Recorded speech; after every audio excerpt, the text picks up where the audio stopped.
Assalamualaikum warahmatullahi wabarakatuh. Shalom, Om Swastiastu, Namo Buddhaya, Salam Kebajikan. Perkenalkan, nama saya Anin Saifullah, Fakultas Ilmu Komunikasi, Konsentrasi Public Relation. Disrupsi, menarik untuk kita bahas. Jadi simak terus ya. Di negara Indonesia ini, Anda dan saya perlu menyadari bahwa distraction era sudah terjadi atau bahkan sedang berlangsung di dalam kehidupan kita. Apa itu distraction? Gangguan atau goncangan, sesuatu yang mungkin tidak terpikirkan, tiba-tiba menghantam, bahkan mengacuhkan tatanan yang ada. Perubahan era disrupsi terjadi puncaknya saat pandemi COVID-19.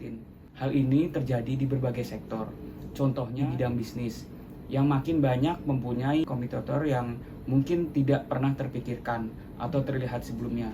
Misalnya, di dunia media kalau dulu antara satu stasiun TV dengan stasiun TV lain yang bersaing, tetapi sekarang bukan lagi persaingannya antara stasiun TV, tetapi muncul tayangan berupa tidak berbayar seperti YouTube, Netflix, dan sebagainya. Itu menjadi saingan daripada stasiun TV yang ada. Saya sendiri sudah jarang sekali nonton TV.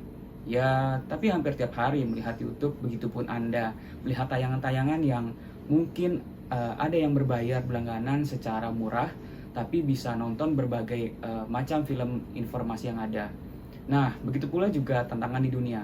Lalu begitu pula di dalam bisnis retail, kalau orang dulu buka toko di daerah Tanah Abang atau Glodok di Mangga 2, ya seputaran Jakarta, atau kalau di daerah-daerah lain disebut dengan pusat grosir atau pusat perbelanjaan.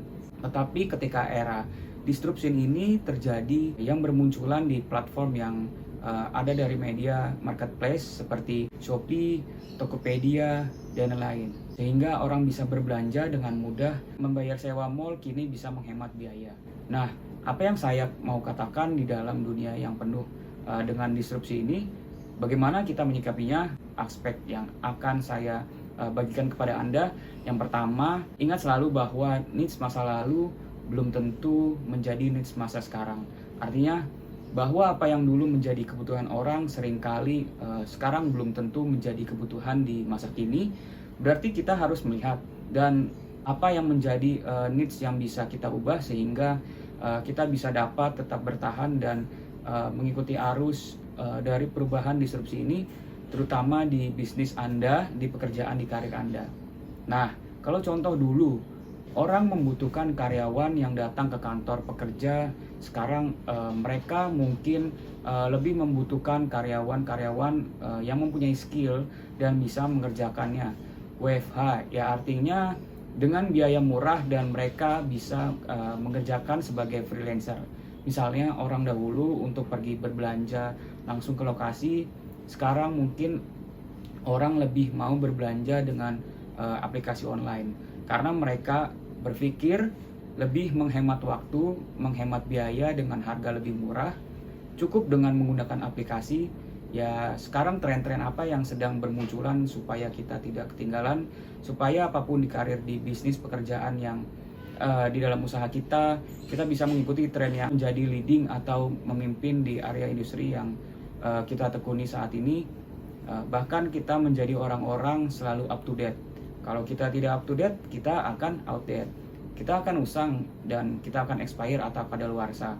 Jadi pastikan kita selalu up to date dengan tren masa kini. Contoh banyak hal yang Anda bisa explore dari sosial media. Nah, itu yang saya katakan di dalam tren yang ada kita harus bisa ikuti. Dan yang terakhir adalah melihat opportunity, melihat kesempatan dari setiap perubahan yang ada. Jadi belajar amati supaya ketika distraction ini terjadi atau era disrupsi ini terjadi, kita tidak sampai terlewatkan. Kita bisa melihat ada peluang, ada kesempatan yang bisa kita raih dan kita bisa kerjakan sehingga kita bisa menjadi orang-orang yang selalu bisa mengikuti arus perubahan. Kita tidak hancur karena perubahan kita tidak ketinggalan karena disrupsi ini, tetapi kita bisa segera untuk bisa ikuti shifting dan fleksibel untuk bisa mengikuti perubahan yang terjadi sangat cepat. Itulah pendapat dan sharing saya pada kesempatan ini. Semoga menginspirasi Anda semua. Terima kasih.